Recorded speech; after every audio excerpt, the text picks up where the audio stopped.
yahebuje yamuze ntarabaho, yanyiyegeresheje ineza n'urukundo rw'iteka, bituma dushyikirana ubu datandukana, kuko nduwe nawe n'uwanjye ibihe bidashira.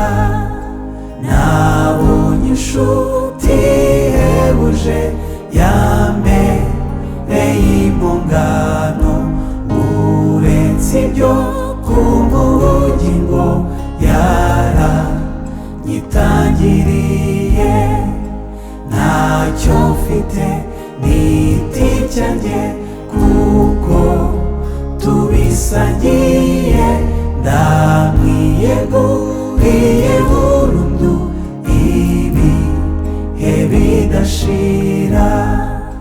Nabonye inshuti ihebuje nyir'ubutware bwose, n'ibindi shuko bukeye izangeza mu ijuru.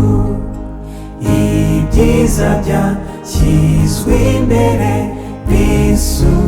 bisubizamo intege, reka mpore noye kwigana Yesu bwiza duhura.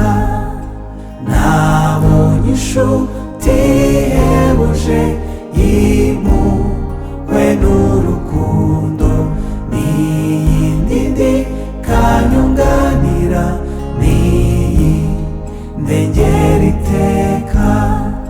Mbese niki cyadutanya ko dukundana rwose? N'iby'isi cyangwa se urupfu? Oya, nzaba uw'iteka. N'iby'isi cyangwa se urupfu? Oya, nzaba uw'iteka. N'iby'isi cyangwa se urupfu?